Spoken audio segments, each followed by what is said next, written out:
who believes that Hashem has to give him deposits, and he says to Hashem, I want you to pay me up front, and then I'll do the mitzvot. No, person has to realize, first do the job, then expect HaKadosh Baruch Hu to pay you.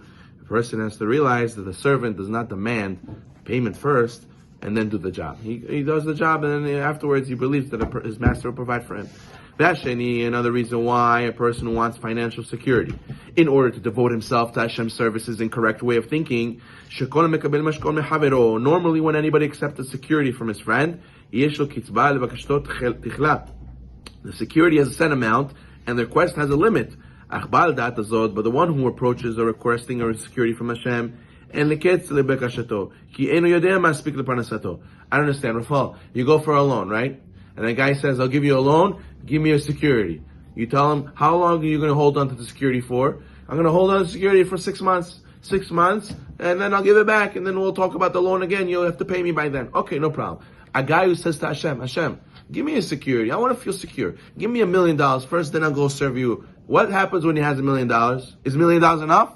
Never. It's never going to be enough. So what's going to happen when he reaches $1 million? He says, Hashem, I'm going to be religious when you give me 2. And then 2 comes, when you give me 10. When you give me 15. It's never going to end. He's always going to say, I have to make more, and then I'll be religious. So a person has to make sure that what? He does not think like that. Nobody knows how much is enough to support him. How much he needs to support his family members, mimazon, mutarim, additional things, and necessary sustenance. And till the day he dies.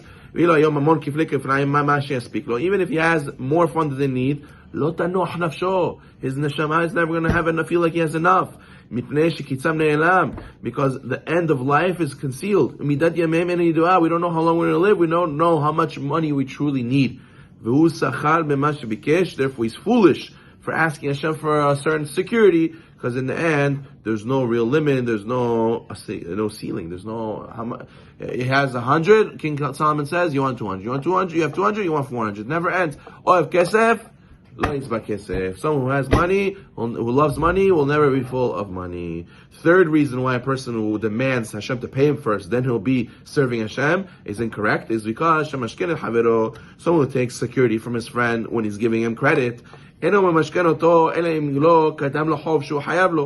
only first get to demand the security when you're giving a loan.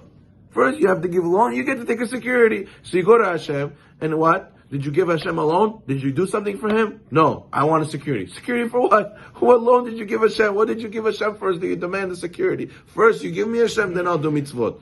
First do mitzvot, give a loan to Hashem, then you can start asking, right? He says, and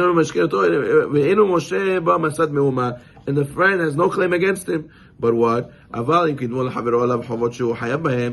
before making this transaction, he did give obligation to his friend, and he knows he has outstanding payments. He has no right to request security. Nabarot. Imagine I owe this guy money, and I tell this guy, give me a security. Give me a security. You owe me money. What are you asking me for security for? That's how we are with HaKadosh Baruch Hu. We owe to Hashem, and we're asking Hashem first to give us the security. What do you mean give me a security? I owe you. So therefore he says, how much more so with the HaKadosh Baruch Hu? Everyone has outstanding debts to Hashem. How can we go and ask him? How can we be brazen and have chutzpah to ask him for a security, and then I'll go and deliver, and then I'll go do my mitzvot? Rather the opposite. The person has to make sure to give to Hashem, to do for Hashem how much good Hashem does for us, how much we owe Him. That's what it means to love Hashem. To love Hashem means, look how much Hashem did for me. How can I not repay Him? How can I not be good to Him? He was so good to me. And therefore, b'zchut this, we should remember to do, and Hashem will provide for us everything.